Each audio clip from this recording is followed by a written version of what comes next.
سب سے پہلے آپ کو خبر دیں کہ P S L spot fixing کے مرکزی کردار ناصر جمشید منظر عام پر آ گئے ہیں. بولے کہ وہ چھپ نہیں رہے، نہ ہی گھر تبدیل کیا ہے.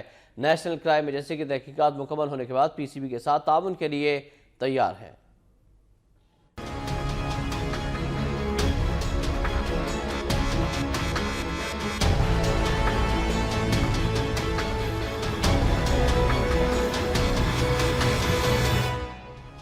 پاکستان سپر لیگ میں کرپشن کے مرکزی کردار ناصر جمشید بھی منظر عام پر آ گئے. ویڈیو پیغام میں اپنے اوپر لگے تمام الزامات مسترد کرتے ہوئے معطل کرکٹر ناصر جمشید کا کہنا تھا کہ وہ کہیں نہیں چھپے اور نہ ہی اپنا گھر تبدیل کیا. ان کے خلاف جو کچھ بھی سامنے آیا وہ سب جھوٹ پر مبنی ہے. میڈیا میں جو کچھ بھی کہا جا رہا ہے نا، ان سے میرا کوئی تعلق نہیں ہے.